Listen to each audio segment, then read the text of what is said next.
This podcast is brought to you by Podcast Nation.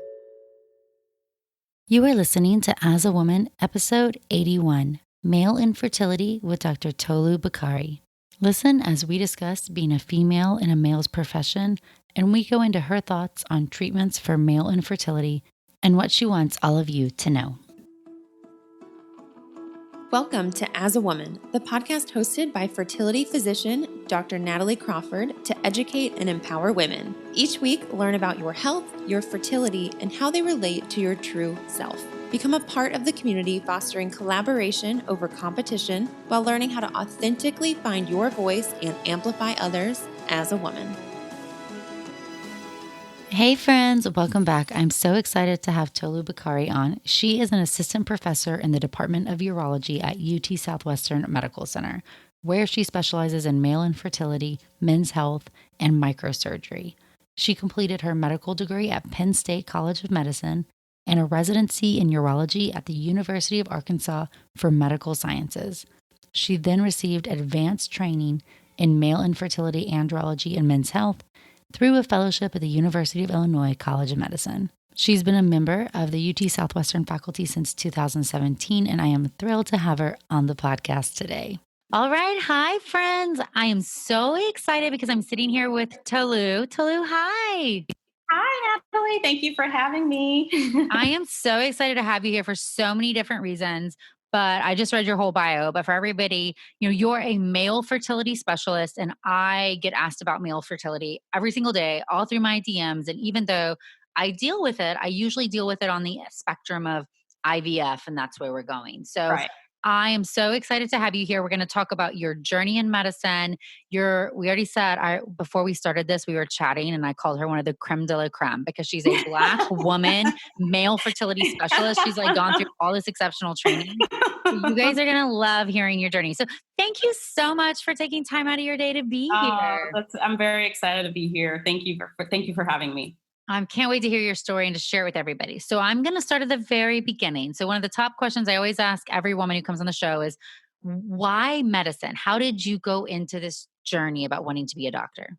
Oh, man. So I think I've always been attracted to specialties that people tell me that I can't do for some reason. I love it. So when I was younger, I actually wanted to be a chemical engineer. That was my plan. I was like a really nerdy 13-year-old, all set. I'm going to be a chemical engineer.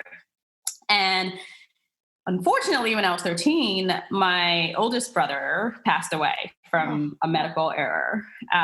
He had, I think, food poisoning or something, went into the hospital, and then one thing led to another. I'm kind of vague on the details because my parents kind of shielded us from it back then, as you can imagine.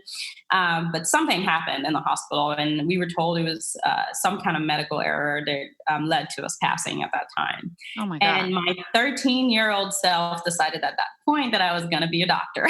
And that was good. I mean, so you have a definitive moment in time where you were like, that's not going to happen to people on my watch. I'm going to go into medicine. I remember the day as if like it happened yesterday. Wow. that I told myself I was going to go into medicine, and I never looked back. And I'm so glad I did. I mean, it was certainly not a fun event that put me on that path, but like I'm a firm believer in the fact that everything in life happens for a reason. And as much as it may hurt at that point, I try not to question it and just kind of go with the flow. And that's kind of been the story of my life in general, I guess. Yeah. I mean, I can't imagine going through something at that age, that kind of would hit you like that. But certainly you could say that terrible pain changed the whole trajectory of your life. And I always tell patients, I love when the world makes sense in a weird way, even if it means Right. that your suffering has meaning later on. Right. And so I Right. think you're such a living example of kind of going through that dark time, but like, look at where you are now. So where did you go to undergrad, and what was it like being a pre-med? So it's actually pretty interesting. My before I started college, which was I started college at University of Texas in Arlington here in 2003. Shortly before then, I actually also lost my sister to a car accident. It's a very insane story. Oh my God. And, I was just broken at that point, and I didn't even know if I told myself, and I promised my brother, at that point in my head, that I was going to do this. I was going to go to medical school. I was going to achieve all these things.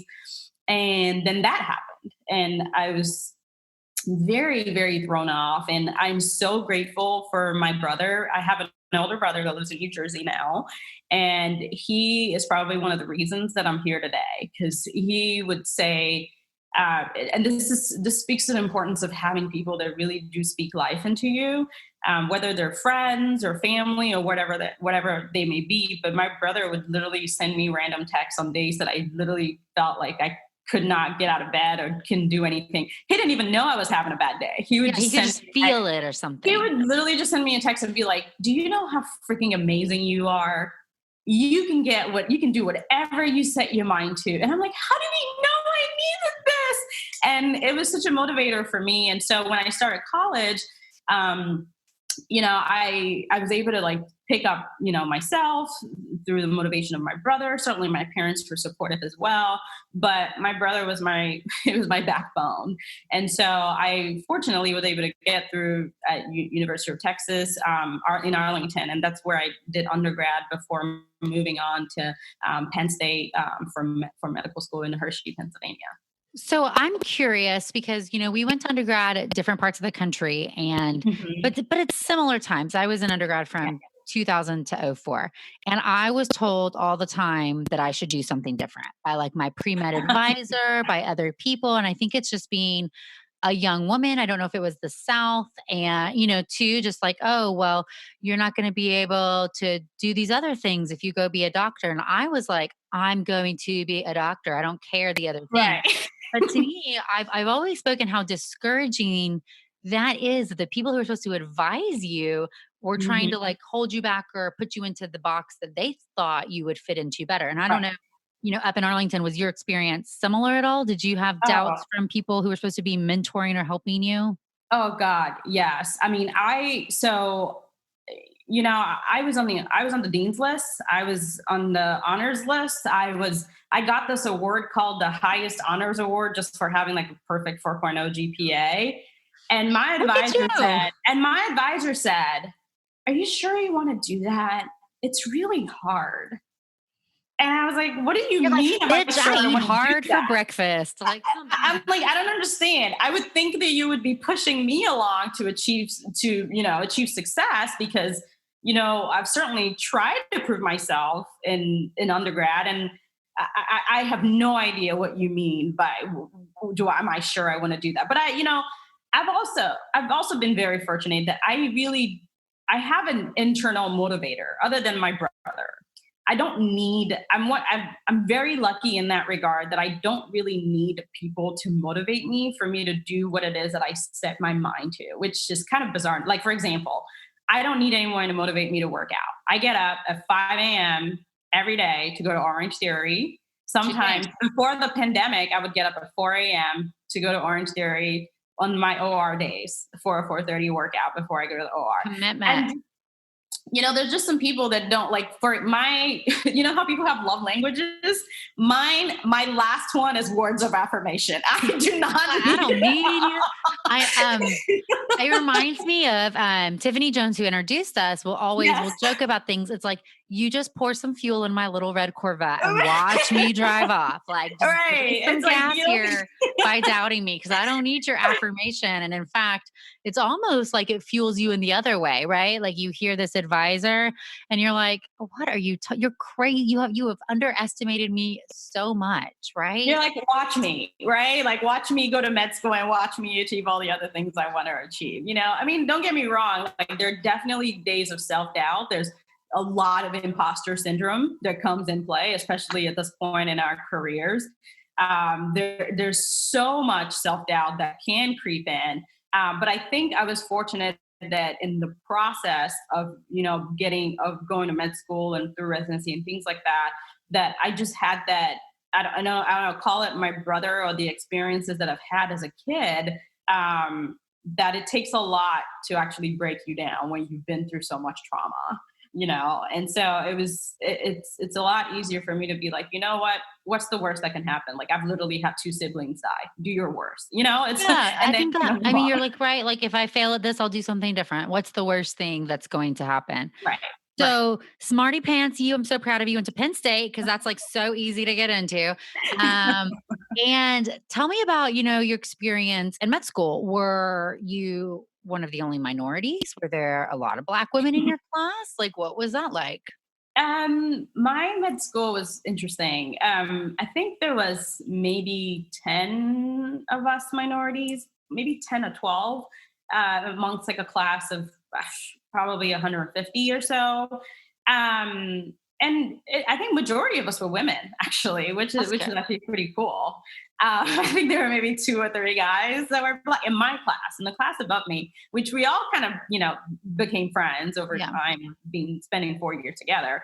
It was a pretty interesting setup. I mean, we definitely had our struggles of, trying to be seen, but I think it was encouraging that the university seemed interested in, cultivating this atmosphere where the minority students were welcome, and, we were made to feel like, a part of the class and not really excluded from anything, which was great. I mean, not that I imagine any class would do that nowadays in 2020, but hey, you never know. No, I mean, I think it's something to be said though, because trying to cultivate an atmosphere of, equality is very different than just ignoring it or, kind of not noticing things. So did you know from the get-go, like, hey, I'm going to go into urology? Is that how you entered med school, kind of ready for urology? Was that your plan? God, no. I had no idea what urology was. Like probably most other medical students, unless your dad is a urologist or your uncle was a urologist. Yeah, you don't know. Or you've seen a urologist. Urology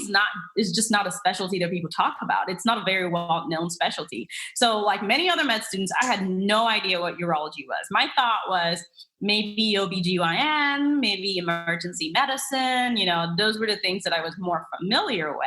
And so, I think I shadowed OBGYN and I did some volunteer work in the ER. So I was like, yeah, that's totally cool. I'll do this.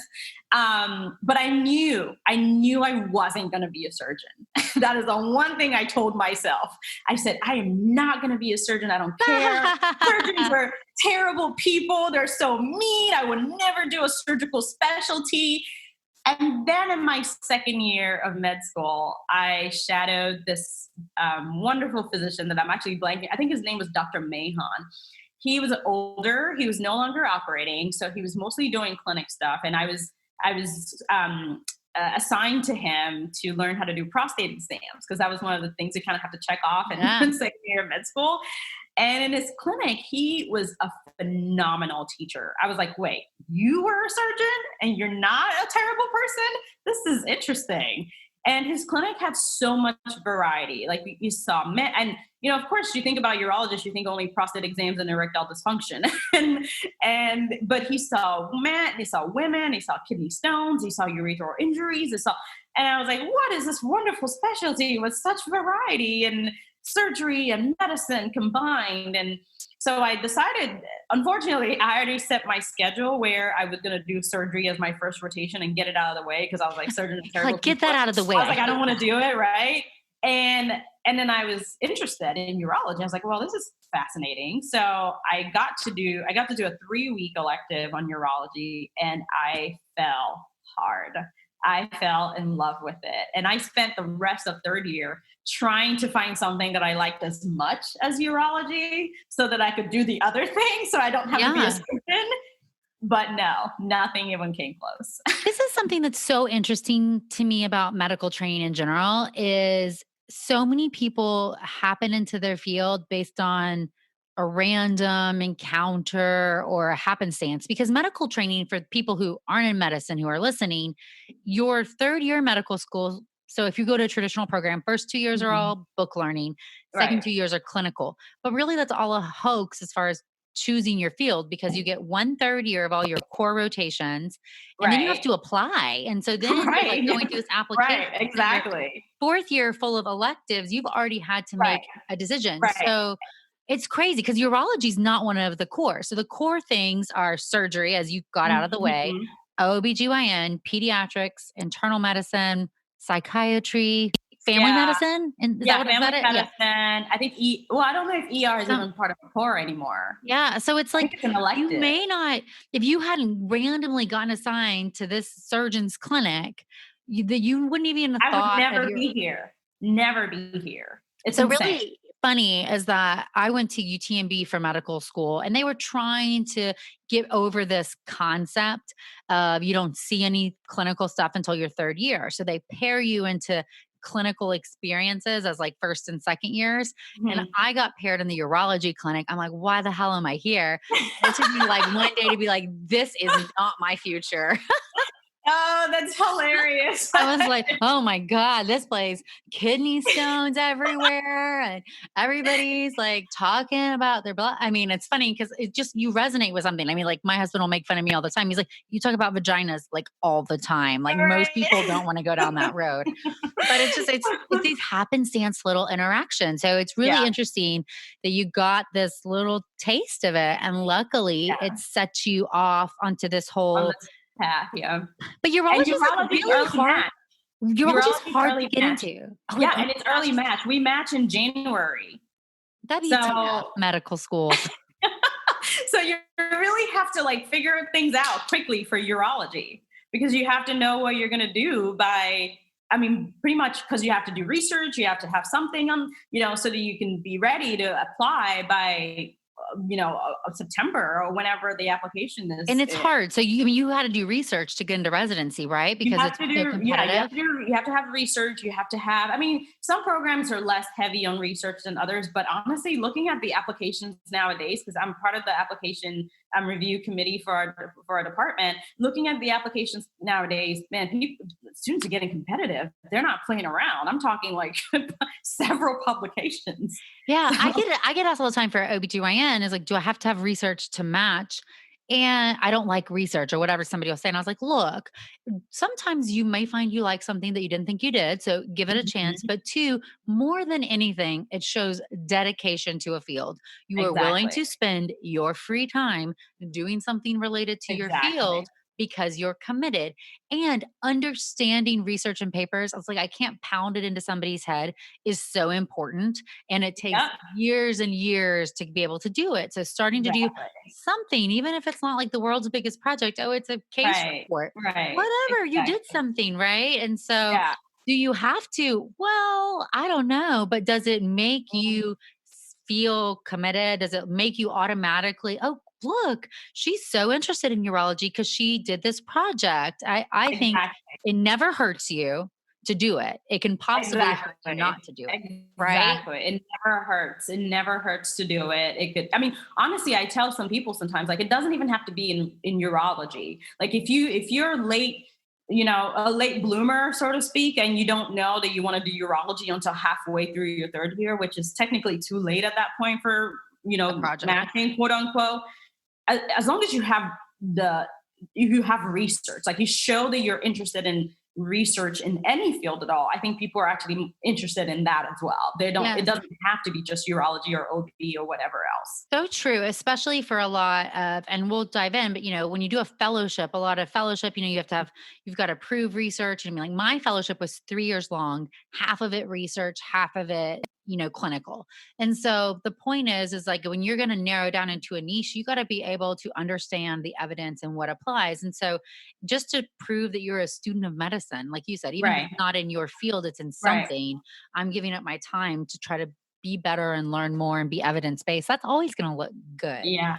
Can I just say how, like, whenever patients ask me about REIs, I'm like, listen, they're literally one of the smartest people that I know because they do like a 4-year residency and then a 3-year fellowship where they like work their butts off doing all of this research. I said, honestly, REIs are probably some of the most published people that I know because they have to have a ton of research because it's so hard to get into. It's hard to get crazy. into. And you do have all this research time and like our field changes all the time. So it's like, you really got to stay on top of things. It's really funny because I'm in AHSM. So, so it's like cutting out on me now. And one time Anita Patel, who is a pediatric critical care doctor, she's an academic. She was like PubMeding me and she's like, holy shit, you have a lot of research papers. And I'm like, yeah, girl, like that's what it takes. It doesn't matter if you don't keep doing it. Like, but that's what it's like. I'm an REI. We're kind of badass. Girl, I was in training for a long time. Don't doubt me. It was a long time there. So did you apply? And I know this is going to be a crazy year and I'm going to want to ask you some about it, but when you were going through, did you apply like to a ton of programs because it's so competitive, interview all over the place? Kind of what was your experience with application and for the match into urology? Yeah, so I did. When I was applying, it was kind of known that you just apply to like 50 programs or something ridiculous like that. And I'm pretty sure I did that. And then my strategy at that time was to come back south. I really wanted to come back home-ish, but not quite home. Dallas is home. My parents are in Arlington. So I interviewed in Dallas. I didn't want to go to Houston because it's so muggy, and I was like, I don't know about because it's Houston. Sorry, Houston friends. Right, because it's Houston. It's okay. Dallas and Houston have a rivalry. I mean, Dallas and Austin right here. We can hate on Houston. I can talk crap about Houston. It's okay. And then I interviewed in Oklahoma. I interviewed in Little Rock, Arkansas, and I fell in love with Little Rock. It's a beautiful, beautiful place to live. It has its struggles. Being a Black woman in Little Rock, Arkansas was not easy, but it was a beautiful place. I really enjoyed the people that I met there, and I was sold. I was sold when I interviewed there, so I really ranked them as my top choice when I was ranking. And I was lucky enough to actually be able to go there. It was nice because I could drive home on weekends. Those things are so important to be able to get that support because training's so tough. Yeah, I mean, for me, it was also like, I'd been away. I went to boarding school. That's a whole different story. And so, I know it's a whole different story. I went to boarding school. And so, I mean, there's so many layers to this individual. I love it. And so I was just ready to be like close-ish to family. But still, maintaining my independence, but still close enough. So I was able to live in Little Rock and be able to drive home and fly home if I wanted within a really short period of time. And so that was pretty nice. I enjoyed being there for 5 years, and it's a 5-year residency program. So I was there for 5 years before moving to Chicago for my fellowship. Okay. So you're there for 5 years. There are like how many residents per year? 4 or 5 or something small? No, 2. There's 2. Most programs take 2 a year in urology. Look at that. So our program at UT Southwestern is probably one of the larger ones. We take 5. Okay. So I was a OB resident at UT Southwestern. So that's like I remember there were like 5 urology people going around when we would need them. But, yeah. Okay. So 2, wow. So hard to get in. You're so badass to get into your top choice. You're one of 2. I'm going to how many Black women were in your residency program? In my residency program? You're looking at her. I'm looking at her, right? I actually think at that time when I was there, when I started out for probably a couple of years, I was the only Black person in the entire surgical department, resident-wise. There was one attending for colorectal surgery that was Black, and then my chairman actually was a Black man, which was fantastic. That's great and super motivating for me. But resident-wise, I was the only Black person, and then it was pretty interesting. Okay. So I'm kind of talking about this because we mentioned this earlier that people I wasn't recording yet, that in urology in general, there's like 10, maybe 14% women. Okay. So just by existing as a woman, you're already kind of in the very small club.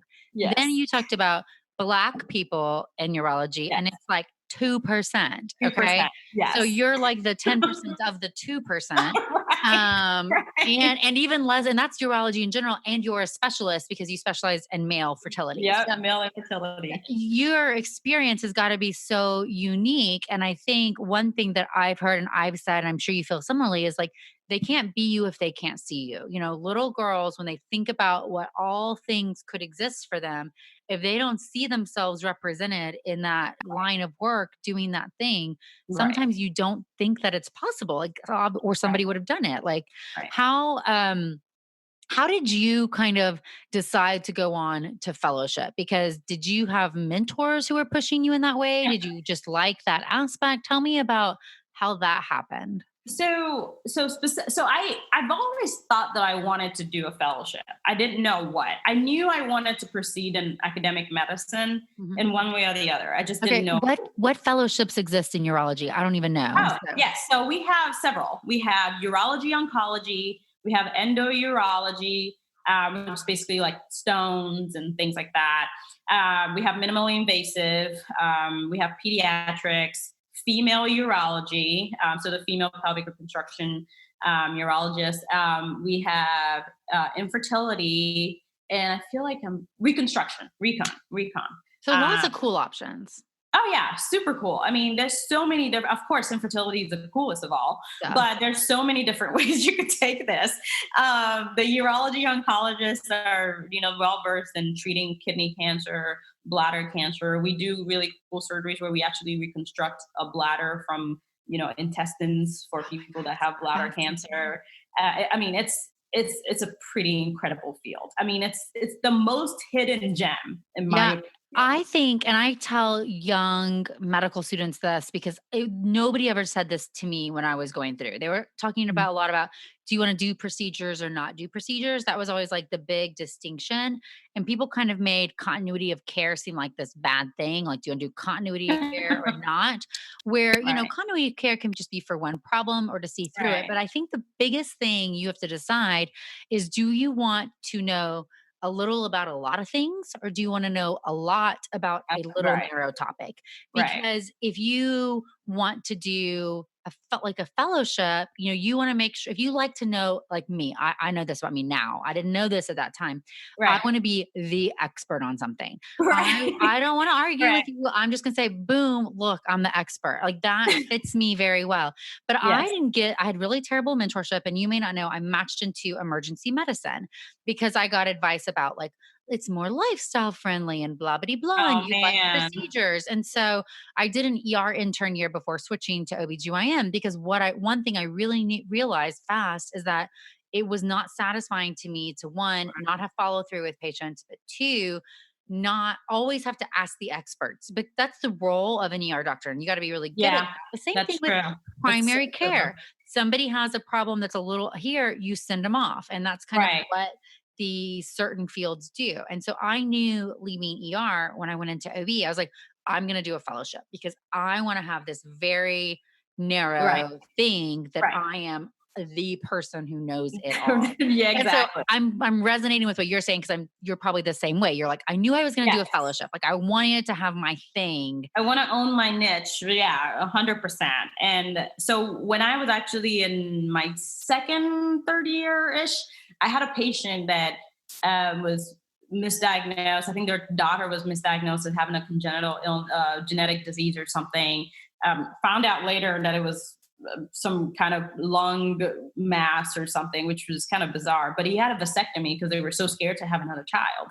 And then he came to us for help for reversing the vasectomy. And, I was doing this at the VA at that time. And I thought, if male infertility specialists are so rare, there's probably like 500 of us in the whole country. In the DFW Metroplex, there's probably just 3 or 4 of us. So rare. To millions of people. So most residency programs don't have a fertility specialist. And so when we were going to do this surgery, I really felt, I was very, very down about it because I thought, man, this guy already had the unfortunate luck of getting, their daughter getting misdiagnosed. And to me, I wished I had someone with the expertise to absolutely know with confidence that this chance of success with this reversal was really, really good. Not to say my attendings weren't good. I mean, but they were my attendings at the VA at that time were mostly They're generalists, right? generalists. Yeah, that means they do a little bit of everything Right, even within your exactly. field. And even though, they were really good surgeons, I still felt like I wish that I could put him in the hands of someone that would give him a really good outcome. And at that point, I thought, I may be interested in infertility. And so I really got lucky. I was able to get a traveling scholarship to SSMR, which is one of the groups in urology. And I was one of the traveling fellows for, I think, my third year in residency. And I got to meet a bunch of really cool people. Dr. Joseph Akul is probably one of the people that motivated me to do this the most. I saw women like Dolores Lamb. I don't know if you know her, but she's like big, big Dolores Lamb. She is Dolores Lamb, right? The queen. Yes. Seeing people like her being, fertility. I mean, even though she doesn't really do direct patient care, but she's a big mega person in the infertility world.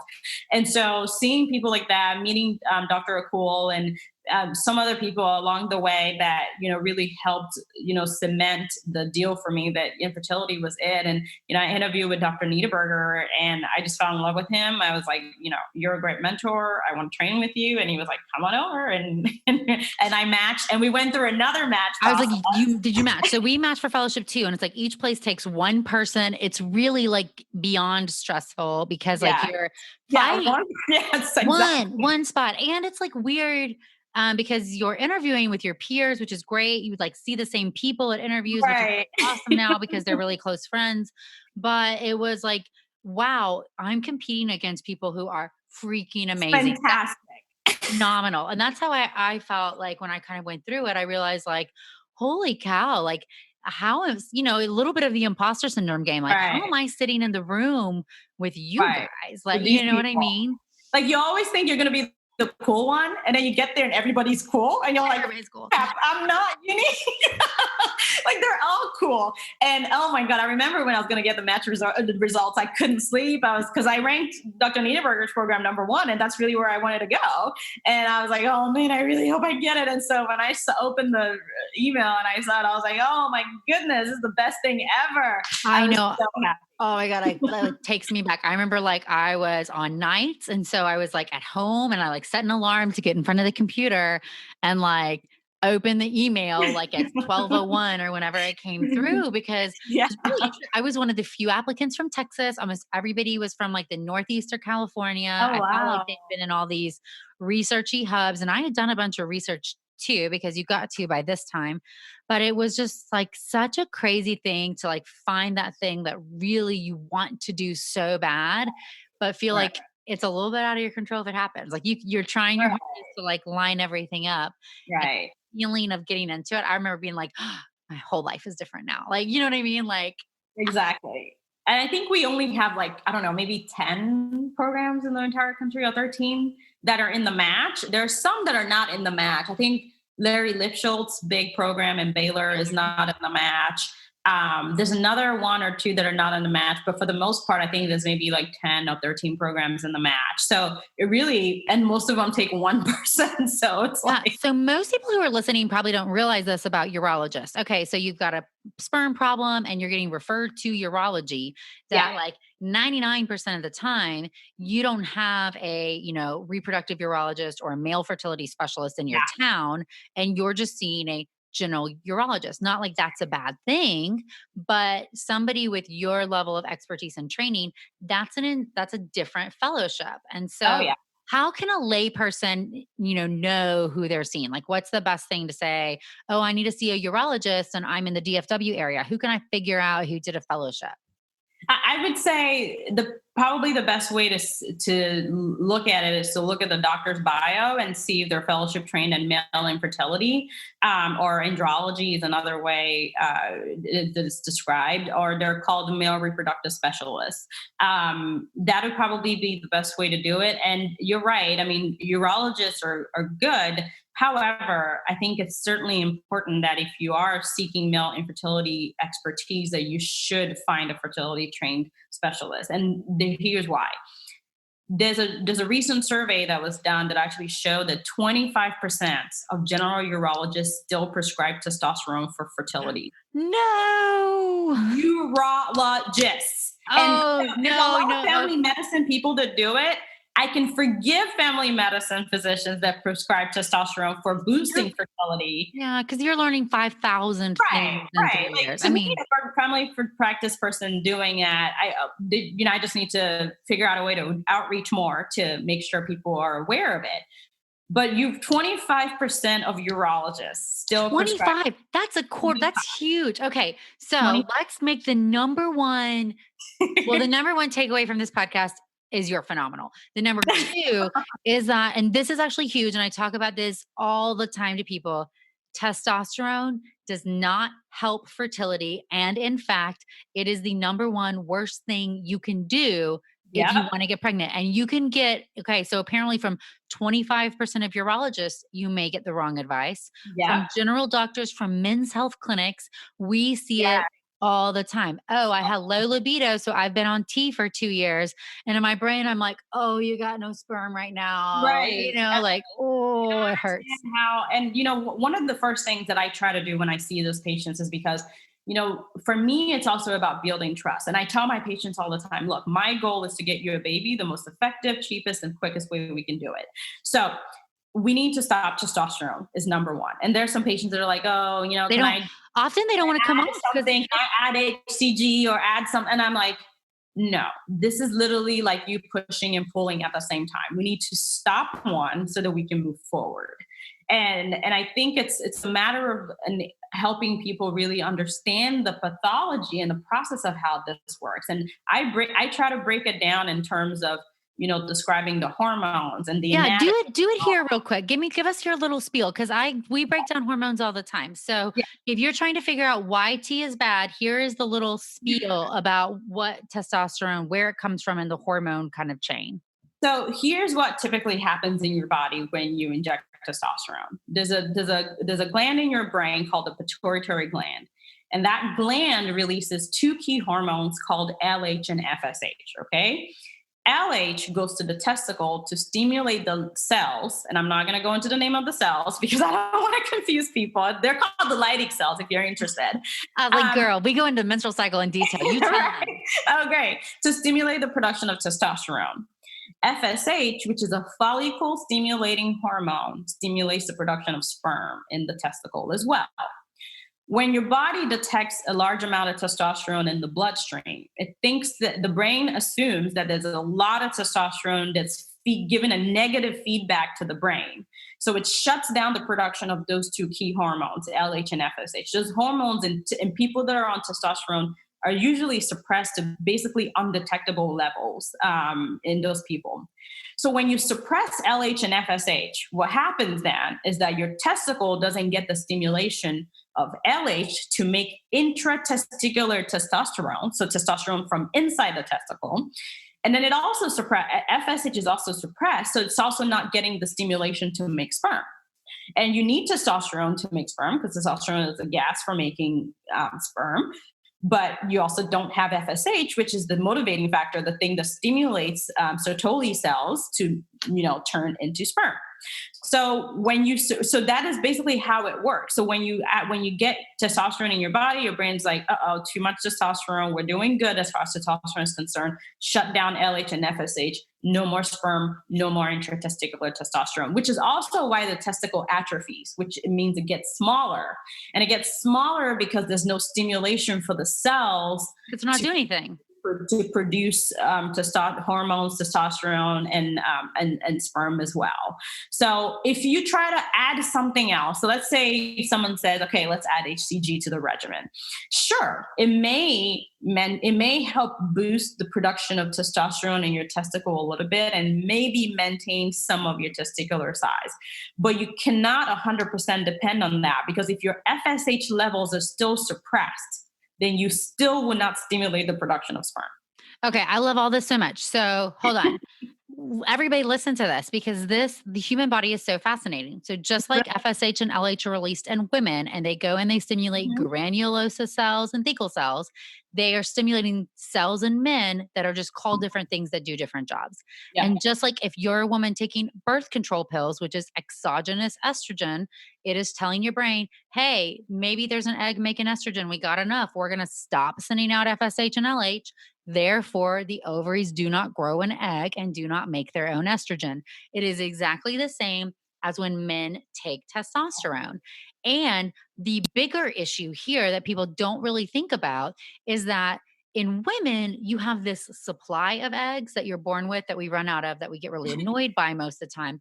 However, shutting down which one ovulates doesn't impact anything next month or long term, because the next month a new group comes out and eggs are used. They're constantly in that vault, not impacted by what else is happening. For Right. sperm, though, sperm are generated all the time new, and they've got a life cycle. So if you stop the production, it's not like you can stop testosterone today and have sperm tomorrow. No, no. It actually, so Misconception. I tell my patients it takes about 80 to 120 days or so for each life cycle of sperm. So whenever I actually start treating patients, I'll typically wait about 4 months before even checking a semen analysis.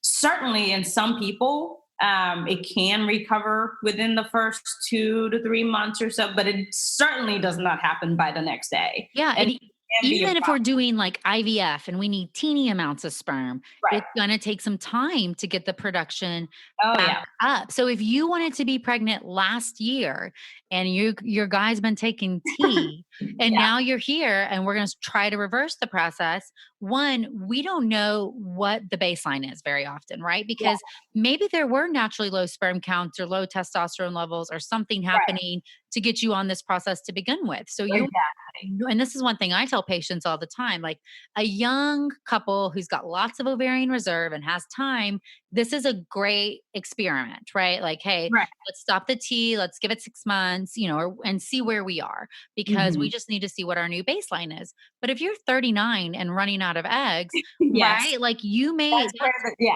that's where like you've now like we're kind of in a hole That's that where we're stressed out. that's why we Yeah. freak out, because one is like, well, we could wait some time for the sperm to come back. We obviously got to get some sperm, but what if your baseline count is low anyway and now you're doing IVF 6 months anyways. It's a very tough place to be. And so Yeah.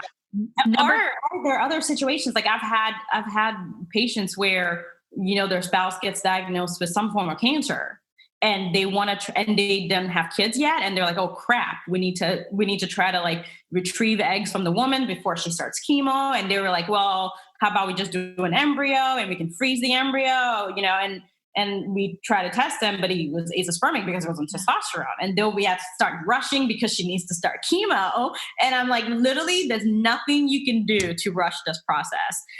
And the unfortunate part about this is also we also don't know how long you can be on testosterone before the effects become permanent. permanent. I've had a patient. I've had patients that, they'll be on testosterone for 10 years, maybe. Mhm. And, the other part about it is not only getting testosterone back, but the sperm back, but the way it takes to get the sperm back. I mean, I've had to dig into HMG, HCG, which HMG is not a cheap drug. No, we use So, that stuff. right. I mean, I've had to give patients HMG if they're just not their pituitary gland is so suppressed that they're not even responding to Clomid, which is a medicine that typically stimulates production of LH and FSH from the pituitary gland, but they're not responding to the medicine. And so you have to basically give them FSH, Hormones. LH, and those hormones can be expensive. It's the So, hormones we do for IVF, so they're super yeah, expensive, indeed. and it can take months of using Oh, them, yes. and Yes. it's crazy. And yeah, I had a professional athlete who was on testosterone Mhm. that, 2 years after stopping, even with HCG and HMG, like had nothing, and I think that the truth here is that we often think because something is prescribed to us or given to us that it can't hurt us. Right. And that's maybe why you need to see somebody trained in where you're trying to go, or just be really cautious about understanding. When this athlete was started on this, he was not thinking about Right. kids, and that's often the story. But it's definitely, if you're interested in your fertility journey and your partner is on T or being told to be on T, no, no, no, no. Get a No. new doctor to be helping you here, because No that's like, testosterone. that is like, oh, it kind of like we all cringe inside. I really am Oh floored God, by the yes. stat That's of probably one of 20. my biggest pet peeves. Ooh, 25% of urologists. That really, like, that one like cuts deep a That little bit. that data definitely shook me. I was very surprised by that. I didn't expect that. So, since we're talking a little bit about male infertility, I get asked all the time. I have a big interest in like nutrition and factors like that, and so things that you can do to make sperm better and worse, whether it comes to lifestyle factors, supplements, diet. What kind of advice do you give to a couple who wants to conceive and they're trying to have like the healthiest sperm possible? One of the biggest things that people get unsolicited advice about is their skin. So if you're tired of hearing that you should just wash your face at night or do this or do that, it's time to get some actual help. And there's a lot of buzz about what's right for you, but in my opinion, it's best to get advice from real experts. And that's why we're excited to partner with Apostrophe. Apostrophe is an online platform that connects you with an expert dermatology team. It allows you to get customized acne treatment for your unique skin. Through Apostrophe, you can get access to both oral and topical medications, things that are used clinically with proven ingredients to help clear acne. Simply fill out an easy online consultation about your skin goals. You'll have a virtual consultation, and then you'll get your own personalized treatment plan. Personally, I love how simple it was to sign up for your visit, the personalized treatment plan, and access to an expert team. We do have a special deal for the audience. You can get your first visit for only $5 at apostrophe.com/AAW when you use our code AAW. That's a saving of $15. The code is only available to our listeners. So to get started, go to apostrophe.com/AAW, click Get Started. Use the code AAW to sign up, and you'll get your first visit for only $5. Thank you, Apostrophe, for sponsoring this episode. So, one of the main things that I tell my couples is whatever is good for your body is good for your sperm. That's the one thing you should always know. I tell them, if you don't smoke, don't start. Fortunately, in men, little amounts of alcohol use is not something that has been found to significantly impact sperm counts, which is good news for the man. But I always tell them, just to be nice to your wife, since she may not be able to drink, maybe you should just kind of stop it so she's not like giving you daggers while you're drinking your beer. But in general, anything. So there's a few misconceptions out there that I would say about sperm. One is heat, the thought about heat and whether it affects sperm count or not. For you to typically, there's a lot of data that has kind of been questioning this particular topic, and while there's no real good consensus on it, there's evidence that anything that increases your testicular temperature by over 3 degrees is certainly bad for sperm. There's a question about whether intermittent exposure versus consistent exposure matters. So, for example, people that sit in hot tubs for 20 minutes or longer, bad. Don't do that. If you're actively trying to conceive, don't sit in a hot tub. I tell my patients, avoid saunas if you can. Saunas, because basically you're sitting in a really, really hot room for a long time. The scrotum's outside the body for a reason. Right. I tell my patients? I tell them, I'm like, it's not like God just had a sense of humor. There was a reason why it's outside the body. It's not just for people to make fun of it. It's also because it needs to be cooler than the rest of your core temperature. So that's two things. Shower, I don't care about. Nobody's sitting in the shower when like hot enough water to like hit the scrotum for a long period of time. Laptop in the lap, that has kind of been discredited because it's mostly on the lap and not really giving too much heat to the scrotum and the testicle itself. But avoid it while trying to conceive is the general consensus. The biggest one that has kind of been some data say yay, some data say no, is underwear.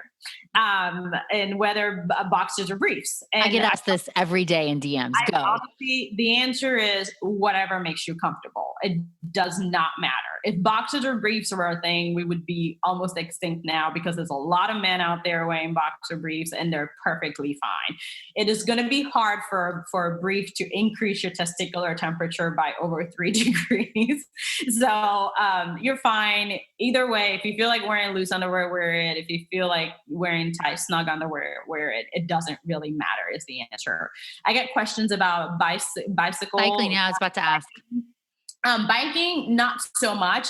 The main concern that I would have about biking as a urologist is the compression of the vessels in the pelvic, in the perineal area.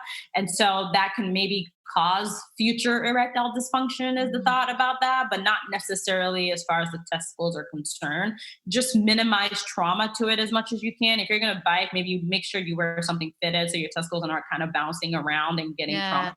I always say like the difference in like a Peloton bike for 60 minutes versus a 3-hour bike ride outside. Like there's a big, I'm a professional cyclist. I like my Peloton bike. Like those are different categories of both like heat, compression, bounciness, and all of that stuff. If right. You're going to ride a bike, if you're doing a long distance biking, what I recommend is maybe every 30, 45 minutes or so, just kind of stand up and let things air out a little bit, and then air out.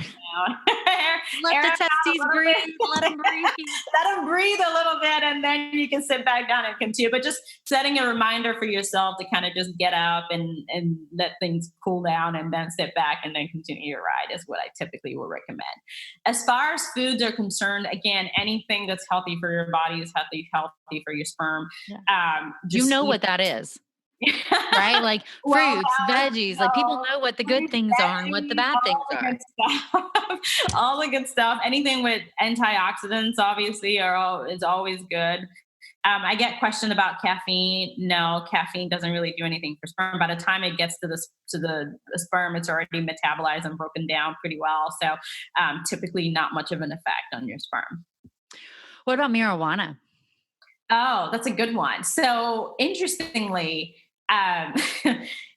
the traditional thought has always been to stop marijuana use during fertility, during the time of trying to conceive, because marijuana can affect the hypothalamic pituitary gonadal axis, and it kind of looks like LH in the body and potentially disrupt testosterone production and things like that. However, there's some new data that actually shows that that was presented at our meeting, actually the last meeting we were able to physically go to, that marijuana actually in some men improved testosterone, the levels of testosterone. So I would put that in the group of still controversial, but to err on the side of caution, I still recommend to my patients to stop marijuana use while trying to conceive. Yes, and there's some data, it's not the most robust, showing that male smokers of marijuana, their female partners have an increased risk of early miscarriage, So, I mean, I don't know. Interesting, right? Like it's kind of hard to think about that one, but also that female use of marijuana could be associated with autism. So female use of marijuana while pregnant could be associated with autism. So I think I feel like I saw that recently. The autism thing is very new. So it's probably still making the news. I think both of these things are like, hey, we don't, and I tell people this all the time, when something's, it's legal now in some places, but when something's like illegal, it is hard to study, and so you can't get even good observational data on it. And so use with caution. Also, it's probably better for you both just not to use it when you're trying to get pregnant, because if you're working hard, or especially if you have infertility and you see us, those type of outcomes are not what we're shooting for. We want the highest chance of a live birth, healthy baby. So, but I've seen the mixed data on like sometimes sperm swims slower and faster, and sometimes T is higher and lower. So I think it's a variable response to hormones. It really is. It's very unclear. And so where I trained, Dr. Niederberger certainly told all his patients to stop it, even though the data is unclear. So I just take it from my mentor, and we still have unclear data, but we're going to continue the trend of hold off while trying, especially if it has other negative effects, on the female partner and the rates of miscarriages and things like that. You certainly should, if it's something that we don't know much about that may be bad, it's probably better to stop it. Yeah, I love that. I think all the time in our field, we start talking about infertility. You have to live on the fringe of evidence very often because you don't always have the perfect study. It's very Right. hard to do like RCTs and infertility population for various Yeah. things. And so you have to look at the data and sometimes make the most conservative decision. Like Exactly. what's the risk here? What's the benefit? Is the benefit really worth the risk? Probably not. Now, every couple's different, right? And you may have chronic pain, or maybe you can't do this or that. And I think Right. every person's different. You need personalized care. But Yeah. those are conversations when we talk about things like this that you need to be having with your Oh, fertility doctor or absolutely. your urologist to kind of understand what it might mean for you. And I think that's Yeah. one of the most important things. What about supplements? Do you have any supplements that you kind of randomly put men on? I mean, Yeah. maybe you do. Maybe it's just a men's multivitamin. As you said, antioxidants earlier. So I don't know if you kind of have some Yeah. So the go-to. biggest one that I actually typically recommend is coenzyme Q10, and that does have some evidence My that favorite too for women. I tell all my men 400 milligrams coenzyme Q10 daily, more than enough. And because it does have, there was a study that came out showing that it improved motility in men, and so it's my favorite one to recommend. There's a lot of other ones out there that have kind of been evaluated, and there's this big study actually that looked through a bunch of And proved that none of them mattered. out there, and basically they were all like, we don't know.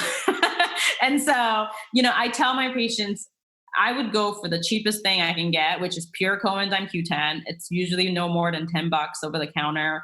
And you just do 400 milligrams, and it can actually improve motility. The other thing is, in some patients that have mild pyospermia, which is basically white blood cells in the semen, coenzyme Q10 is actually a really good treatment for that if it's mild pyospermia. So I would usually treat them with coenzyme Q10 for about a month and then recheck semen analysis. And usually the white blood cells are gone because it's usually just inflammatory reaction from the prostate or something like that. And that'll usually kind of take care of the inflammation that they have. So that's definitely my favorite one to use. Okay, let's talk for a moment about vasectomies. So let's say you had a vasectomy and then life didn't go as planned, and now you've got a new partner who would like to have children. And Okay. you're at the juncture of should I get a vasectomy reversal or should I do IVF? Do Okay. you count? How do you, and of course, IVF isn't just straightforward IVF, it is like take some sperm out of your testes IVF. So it's IVF plus a little fun little biopsy situation. Yeah. How do you counsel people about the success of vasectomy reversals and all of that? Okay, so when I see a couple, there's a couple of things that I look at. Unfortunately, in our lifetimes, the woman's age is a huge factor, right? It's like on our text, it's always on our exams. It's like I'm what is the nodding most yes over popular- here vigorously, like yes. It's like the woman is 39 years old. What is IVF. their answer for this? And you're like, and before it used to be adoption, but now it's like, Tessie and IVF and things like that, fortunately. Hallelujah. But so when I see a couple, depending on the age group that they belong in, it kind of makes taper my counseling for that. But I typically give all my couples the same option, and then I give them my recommendation, right? So if I see a couple, let's say he's, I don't know, 40 and she's 32, and they want to do a reversal, there are two factors that are important to consider when deciding if you're going to do a reversal. One is how long the vasectomy has been. That's actually probably the most important one. Any vasectomy that has been greater than 15 years, the chances of reconstruction is certainly lower than any one less than 15 years. And then the other factor is fellowship trained hands, a good microsurgeon that can actually perform microsurgery, because the standard of care now for vasectomy reversals should be microsurgery, which is basically doing the reversal under a large surgical microscope rather than using loupes or doing it without any magnification at all. So The success rate in, vasectomy does not been over 15 years, 5 years or 10 years or so can be upwards of 95 to 98%. That's of course return of sperm to the ejaculate. So As one sperm in the ejaculate and you get that success rate, right? No, but I Right. think that's important, Yeah, right? Because I'm totally honest about that with my patients. I said, look, but that doesn't transfer into a pregnancy, because pregnancy rates after a reversal is actually more like 50 to 60% or so, if not even a little bit lower, depending on the age of the woman, right? And so if someone has a vasectomy that's over 15 years old and their spouse is 38 years old, while I counsel them about vasectomy reversal and I let them know, but I also inform them that the odds of them conceiving just by the fact that their wife is older alone is lower. I mean, I'm talking 20% chance of them actually being able to conceive. I mean, if I'm oh sure, yeah, it's about 7% per month if everything is if everything was perfect, right? Mhm.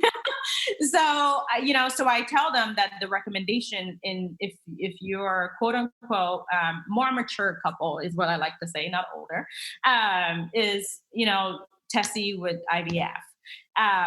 If you're, I've certainly had some couples that are in that category and more and hell bent on doing a reversal, and my job is to give them as much counseling as possible, and then let them make the ultimate decision really about what they want. But um, 15 years 15 years or more, the chances of a reversal certainly decreases. And at that point, usually they have scarring of the epididymis, and so you have to do something called a vasoepididymostomy, where you're You're putting joining. back two parts that don't really Yeah, match, you're right? basically aligning, and so the chances of that not working is much higher, and so it gets a little more complicated, and certainly the success rates of the pregnancy rates drops even more when it's longer than 15 years. So my discussion with them is usually, look, the optimal patient for a reversal is someone less than 15 years, and certainly a relatively younger couple. But if they insist on doing it, then I'm happy to still help them out and take care of them. But with the knowledge that the chances of this being effective is lower, and they may still need IVF. Now, there's sometimes that I will also offer a sperm extraction at the same time as the vasectomy So that reversal in case, as a backup plan. that's smart. I like that plan. So you don't get poked on twice there. I Exactly. love, on my end of things, I will sometimes see couples come to me and it's like once vasectomy reversal, but once female evaluation first. So essentially what that means is we're like, are your tubes open? Are you running out of eggs? Because, even if you're 32, but you're running out of eggs or your tubes are Right. blocked, that's not going to help you get to your goal. So Exactly. I always view it like you guys are in control of making the decisions that fit your long-term goals, but what we as your doctors want to make sure is that you don't kind of walk blindly one direction, ignoring Right. the obvious over here. So it's like Right. if you had chlamydia and you're a woman and you've got big hydrosalpinx but you never knew, you could have the most skilled trained microsurgical Microsurgery. hands do the best vas reversal ever, and it Right. doesn't matter if sperm returns because you're not going to get pregnant, Right. right? And so I think that to me, if you're looking at it, and what I tell people who kind of even come in at the beginning, I'm like, it's much easier for me if we do an evaluation, it's good, you go get your vasectomy reversal and you get pregnant naturally. Like that's the Right. easiest for me. Exactly. But what's the hardest for me is if you get your vasectomy reversal and you spend that money and you try and no sperm comes back and now you need IVF, but you're in a hole and you feel Right. like the medical community hasn't been honest with you, right? So that's not where we want to be. If you have to do IVF, that sucks. Nobody wants to do IVF. Right. But better to know now than spend the money or have expectations unrealistic with reality. I 100% agree with that. I tell patients all, look, we need to, again, the cheapest, quickest way we can get you a baby is what we're trying to do. So it's not it's really what works for your lifestyle. And I've had some couples say, I don't care. I'll pay the vasectomy reversal and I'll pay for IVF if I need it. And I'm like, you know what? that's fine if that's You're what in the you driver's want. seat, right? Like I'm in the passenger seat, giving you Right. some ideas of which road is the highway. It's the fastest, easiest way to get there. But Exactly. I'm just here yeah, to counsel you and make sure that you make the right decision. And that's it. So, I mean, as long as you're honest with patients and you let them know what the reality is, I think most of them appreciate that. but am I correct in saying that much like IVF is generally not covered by insurance, that vasectomy reversals are similarly not covered by Yes, insurance? Yeah. absolutely. You were very correct in saying that. So if we look at, I always say for a woman or a couple, you've got like four resources. You've got your time, which is your most valuable. You've got your money, which is the one we're most aware of. And then you have what you can physically take and what you can emotionally take. And once you get to the bottom of any of the pots, you're done. And Yeah. so you really have to think about what it means for you going down one road or another. And I Right. love what I think is the most important is that we all work together to educate these patients together. And it's not like I'm hearing message A from this person and message B from this person. I'm sure you feel the same way. Yeah. Oh, That absolutely. we, especially when you get into these small subspecialty fields, we really want to say, hey, we're all giving you the same advice. Like you take what Right. you want to take from it. Absolutely. Absolutely. Like I'm a big fan of letting people, like I've had people come to me with, oh, I got referred by an REI because I want to get a Tessie. And I'm like, sounds good. That's what you want. I'm not gonna try You're to like, even boom, I can do that. like there's no point in I'm not gonna try to convince you to do a reversal. No, like you already know what you want out of your life. And to me, it makes sense because that way your wife is also 38. So it makes sense to not even waste time doing that because the chances she's gonna need IVF anyways is pretty darn good. And so let's just move on to that. And he's like, oh, is there any other advice? Nope. I think the Tessie is a really good idea for you guys as a couple. I mean, I agree. That's going to work for y'all. I, Or, that's you kind of know, in your game plan. yeah, I think most of them appreciate when you're at least honest with them and give them, not just like advice on this, but also advice on the best way financially for them to make their dreams happen. So So I don't have tons of time left, but I want to kind of touch on the fact that you are an academic. So you're at UT Southwestern, which is a mhm. fabulous place to be. And Yeah. so, what does that to people who maybe are more familiar with like the private practice side of medicine because they follow me or have heard me or other Mhm. private practice docs talk? What is it like? Like, what does your kind of day to day look like in academics? What made you choose that? Kind of give us a little spiel about what it looks like for you. So academic medicine is really, I mean, it's really cool. I really enjoy because I get to teach residents and I get to interact with residents and help shape the future generation. I guess kind of, and so that makes it really exciting. I think I like the idea of having a group of people that I work with in urology that I can kind of bounce ideas off. Like we all kind of work, with each other. We're kind of slightly codependent on each other in a way, not in a negative way, I In a guess, good but way. in a good way where like the oncologist can basically send their patients over to me to discuss fertility preservation. And if I work up a patient that I see and he somehow has a renal mass, I can refer him to my oncology colleague.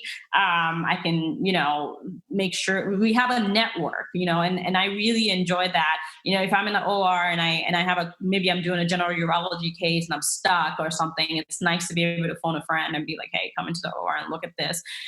Which is something that I found very valuable, especially in the beginning of my career. Because coming out and, you're like, you've spent 6 years in residency and fellowship, basically having an attending watching over you. And then suddenly they're like, all right, go out there. You're good to go. And you're like, no, wait, what? What just happened? Different. And then you do your first few cases and you're like, but there's no, am I okay? Like there's nobody to tell me you did a good job or you're okay and everything is fine. And so you're really just, it's nice to have the confidence that if something does go wrong or you're unsure of something, there's always people that you can call. So I enjoy that aspect of it. The other part of academic medicine that's cool is, there's always opportunity to be able to collaborate with other departments, for research and things like that. I'm certainly doing that at UT Southwestern, which is something that I'm really enjoying and I find really valuable. Certainly with academic medicine comes the pain of promotions and things like that, which I guess are good and negative in a way. I think it takes about anywhere from 5 to 7 years for you to be promoted from assistant professor to associate professor, and probably another 7 or so years to get promoted from associate professor to That's professor. crazy. Yeah, it's pretty interesting. And so, but a lot of us that do it more for I think the love of teaching residents, and probably the love of being in a situation where you have other people to kind of you have your own network, and you have kind of your own people in a way that you can make sure you rely on, in my department anyways. And I find my department is certainly we're very collaborative. We work really well together. Most people like each other, thank God. And so I've really enjoyed that part of being a UT Southwestern. And in picking UT Southwestern, I mean, come on, it's UT Southwestern. Yeah, it's a great place. Yeah. I mean, so your kind of job, you have clinic time, you have OR time, you do research, you do teaching, you do virtual interviews for Apple, right? I mean, so there's a lot of things there. So there's a lot of variety in what Yeah. you're doing, right? Yeah, absolutely. Yes, I absolutely do. And then, the other part of it is because even though I'm an infertility specialist, I get to do some general urology. I go to a county hospital here, which is, makes your practice more, unique and variety, and it's really fun. Yeah. Hey, Parkland. Yeah. I take call at Parkland. So we get to do a little bit of everything and interact with residents at those different places. So for example, today was a clinic day for me. Tomorrow is the clinic day. Actually, this week is very heavy clinic for me. Like on Friday, for example, I did a microtesty, a vasectomy reversal with a resident. We did epididymectomy. I mean, it's always nice to have a variety of cases like that you can do. And your days are a little bit, I guess, more structured in academics. I'm sure they are in private practice too, but you kind of have the structure of my clinic day, my OR day, my on and on and on in academics. And sometimes you can get an administrative day if that's something that you negotiated for, whatever, included in your contract for research. Some people do that. There are different pathways too in most academic practice. You can be a clinical educator where most of your focus is clinical duties and educator, we're educating residents and sometimes medical students. And then you also do research in your personal time. But there's also a physician scientist track where you're basically expected to have a lot of heavy publishing of research and things like that to be able to get promoted. And so it depends. I mean, I think most people that are MD, PhD probably love that track better, but most MDs, But if you're in it for the teaching, you may err on that clinical educator track. Right. So, I mean, it can vary. I'm pretty sure it's probably different from institution to institution. But I know that's what we have here. And I certainly enjoy the variety day to day. And then taking call, obviously, is really cool too. When we take call, there's a bunch of, I think there's 16 faculty members or so. So we're able to spread it out pretty well. Well, that's good. So we're not burnt out. So it's pretty great. You get to share the kind of burden of some of those things with other colleagues, which is helpful. Yeah, it's pretty nice. Yeah. So I want to end with just a couple pieces of advice you have for people in general. So for a young Black woman who's interested in medicine, what piece of advice do you have for her? Oh man. The way I think about this is to think about my 18-year-old self or 20-year-old self, and what would I say to her? I would say to any little Black girl out there, or not so little Black girl out there that's wondering if they can do this. And, the one thing I want you to know is you are the only one in charge of your destiny. You are the driver, you are the passenger, you are the backseat person, you are everything. And let no one ever tell you otherwise. The amount of power that you have within you is phenomenal. And, you are the only one that can pull that out of you, and never, ever, ever let someone's opinion of you, someone's thought of your hair, someone's thought of your aggressive looking face, or someone's thought of your aggressive looking stance, or someone's thought of just you being a human being is aggressive, deter you from keeping true to who you are and never ever stop being you. Because that's one of the things that I had to learn the hard way in residency. And it's important to always remember who you are. You are a darn good person. You have worked really, really hard to be where you are. You deserve every single ounce of success that comes your way. And let no one ever take that away from you. That's it. Going to cry. That's so powerful. It's so beautiful. I'm just going to play it even to my little white daughter. Cause I think to any little girl, Any little girl being told you can't do something, or maybe you don't fit what the expectation is. Yes. That you need to be able to believe in yourself first if you want other people to believe in you, right? Every time I go to those infertility meetings, I see myself and I don't look like anybody else in the audience. And it is so important to know that you belong. I don't care what anybody else looks like. You belong and you deserve a seat at the table. And you should always try to get that seat. And people like me will do everything in their power to make sure that you get a seat at that table in the future. Because I will make sure that we get that seat.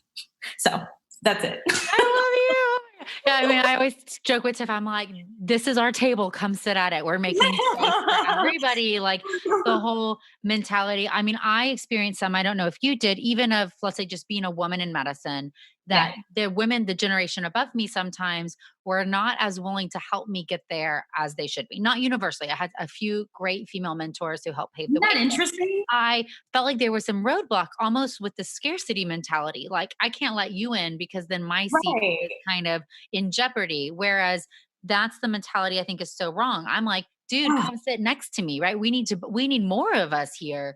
Yes. We need, to all be here. And so I think I have one of my first podcast episode was called Mean Girl in Recovery, because in a weird way, medicine teaches you this scarcity mentality. Like you fight for everything along the way.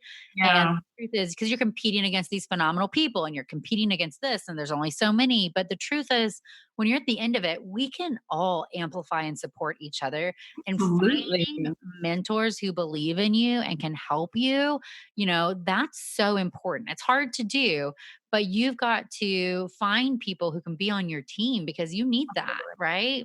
Absolutely. I mean, I have, one of the things that I feel very, very lucky about is that I've also had, some other Black female, like one of my good friends, actually, we rotated together when we were fourth year medical students at the same place. And I think people thought we were going to compete with each other, but we actually, we didn't know each other. We met there. She was a Black girl and we became friends. And I've just never had that desire to tear someone else down. Like, I mean, if you're doing well, I'm happy for you. And my goal is just like you said, like for us to bring other people along, never ever to take away from them. I think it's unfortunate that has been, and I agree with you. I think there are some women that have done that in the past, and I'm hoping that our generation and the generation coming after us are realizing that, the way to be is to pull everybody in and let's all just grow together.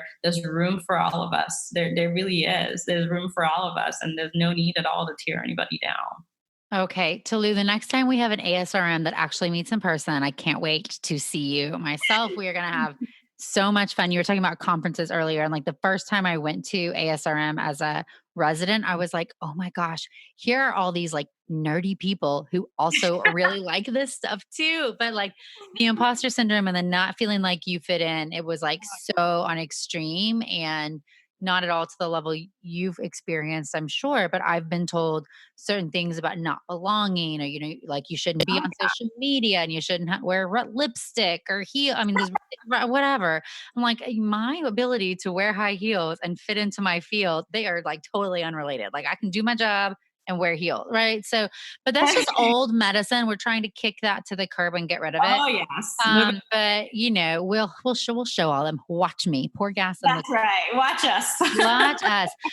The last thing is I have a lot of people who listen who struggle with infertility, and being told that there's male infertility is often a really hard thing because women love to take a lot of the blame, and they have Oh God. do you know what I mean? And so Yep. I've had couples who like don't even want to get the male partner tested. They don't even want to check a semen analysis. I'm sure it's me and I'm the problem. And how do you help these people, or what advice do you have for the couple that's kind of in that position of just saying that like infertility happens and it's not like anybody's fault? What do you Yeah. kind of Oh, say? yeah. Absolutely. I tell my patients, no, we don't assign fault in my clinic. I said, I tell them, and I think sometimes certainly the woman struggles with, accepting all the blame. But I also think for a lot of guys, what people don't realize is how it breaks them down in a way that I think men don't express as well. And fortunately for me, probably because this is what I do, I'm able to see past their facade, right? And so I tell them, I say, if you were diagnosed with type 1 diabetes today, or if you were diagnosed with some kind of crazy cancer, would you blame yourself for that? There's No. literally nothing you could have done to prevent this from happening. So I want you to understand, the first thing I want you to get through your head right now is this is not your fault. I don't care what it is. I don't care what happened. I don't care what you did. I don't care. This is not your fault. The second thing I tell them is, look, this is stressful as heck. I know it. You know it. There's data out there that shows the stress of infertility is just as bad as the stress of being diagnosed with cancer. The only difference is that people are in your face when you're infertile. They're like, are you doing it this way? You put your legs up. Are you doing it that way? Whereas with cancer, the story is that people withdraw because they don't know what to say to you. I say you need to treat this with the same level of TLC as a diagnosis of like cancer, because it is so important that I encourage my patients to just go on date nights and just not think about it. I'm like, you're 30 something, 20 something. I say, act like you just met and just have fun and just remember what it was that you fell in love with. And don't let the stress of this take you over. I refer my patients routinely to counseling because it is so important for them to be able to communicate, because I think sometimes they don't know how to communicate the feelings, and it translates as anger.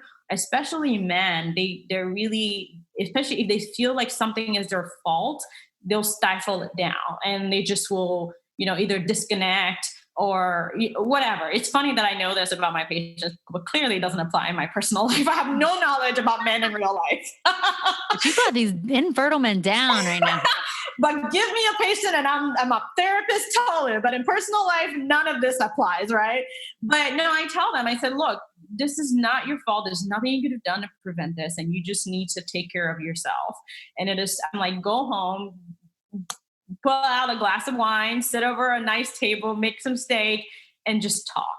And just really, really accept what has happened and figure out a way to get past it. And I think most people, once they realize that, honestly, this is a diagnosis like anything else. It has an ICD code. Like, it's a diagnosis. So don't think you did something or this is somehow your fault or you're broken. Just like, I feel like a lot of people feel I'm broken, I'm less of a man and things like that. And I'm like, no. Sperm does not make you a man. Yeah. And I think that's such an important, part of this is that the insurance companies could help us out by making it a disease covered as well. And I think that's kind of the extra burden often our patients have to carry, is it comes at a financial price tag no matter what. The meds are expensive. The surgery is expensive. IVF is expensive. And so it's an extra layer of stress onto an already stressful situation. And you probably feel very similarly to me, as I always say, nobody wants to come see me. Like, this isn't I'm not a I'm not your pediatrician. It's not a well child visit. Right. Like nobody like is real excited to go talk to the fertility doctor because it Fertility means you have a specialist. problem that you didn't want to have. And it means that, your life's pathway, it's taking you a little longer to get where you want to be. So it's always a hard visit. That doesn't mean that it can't be better. I think having Right. a care team that you trust, having doctors you believe in and can communicate with, those things really make the journey better. But number one, like you said, being on the same team as your spouse is the most important thing. You guys have Absolutely. to have the Oh, same goals and be honest and open. And if there's discrepancies, like that's okay. You need to like be able to hash them out and figure out what is talk our about goal and what do we want to get, because that's how you get through it, is together. And sometimes that does require counseling and other support and it. telling people or not telling people. It's up to you guys, but you guys need to be the Right. united front for what that Exactly. means for you. I do tell couples that I say, this is your choice, and whether you want to discuss this with anyone or not, you really don't have to. And it's nobody's business, really. It's literally between you two and me and your female fertility specialist. And we will figure it out. And, sometimes I also see patients that have different religious affiliations. Like, if they're Catholic and they're, not into doing IVF and things like that. And again, I tell them, I'm like, look, this is a personal decision. Again, it is between you, me, and your female fertility specialist. You don't Yeah. have to announce anything you decide to anybody. I love that you mentioned that because I tell people the same thing. Like, I'm not here to judge you, whatever you do or don't feel comfortable with. But number one, you don't get to exclude something without learning about it. And I think that's what you owe yourself, is to say, well, I've been told this, or this is what my parents Right, say, or my right, religion says. That's great. And I will support you, but you right. can't discredit this thing over here without Exactly. knowing what it means. Because I've often had people learn more about, we'll use IVF, for example. Oh, well, you could do this, or only fertilize so many, or only do this. And maybe then it overcomes the barrier that you guys personally had. So, number Right. one is, I guess, the number three message for the podcast for this episode. Number one, Tolu's phenomenal. Number two, no testosterone. Number three is that you deserve to understand what's going on and all of your options. And what you choose to do is between you and your partner. But you Absolutely. can't just choose something or not choose something without understanding what it is and how it could benefit you. Right. Exactly. Well Okay. said. Oh my God, we could talk forever, but I'm going to wrap it up. I want you to kind of tell everybody where they can find you on social media and in practice if they want to come see you as a patient, and give us that spiel. So I am on Instagram, and I always have to look it up because I'm so terrible. Like my own Instagram name handle. I am Dr. B, and that's IAMDR.BEE. Okay, I am Dr. B is my Instagram handle. I'm not on Facebook. I am on Twitter. And my name on Twitter, I believe, is it's at Tolu Bakar. So at TOLUBAKAR. I love And that you're looking up your own handles right now. It is like making me smile ear to ear over here. I'm like, clearly I'm not the social media queen, but I'm working on it. Love. And if you go on UT Southwestern, if you type in UT Southwestern Urology, I'm on the website there. You can actually schedule appointments online with me as well. If you want to see me for any of your male fertility issues, certainly feel free to message me on Instagram or things like that if you have any other questions, and I'll do my best to get to them as soon as I can. Ooh, girl just opened up the floodgates. Here we go. No, thank you so much for taking time talking. I've loved this conversation, and we're going to have to do it again. We'll dive into some of those male topics even a little bit deeper next time. Absolutely. I would love to. All right. Thank you. Thank you so much. All right, guys. I hope you enjoyed that as much as I enjoyed talking to Tolu. I'm definitely going to have her back on here. So if you have male fertility questions, I think it would be great to do a Q&A. So drop them on Instagram under the post for today, and we can get to them in a follow-up podcast. Thank you guys so much. As always, you can follow me on Instagram at Natalie Crawford MD, or on TikTok at Natalie Crawford MD. The YouTube channel's got some great videos, Natalie Crawford MD. And I can't thank you enough. Have a good one.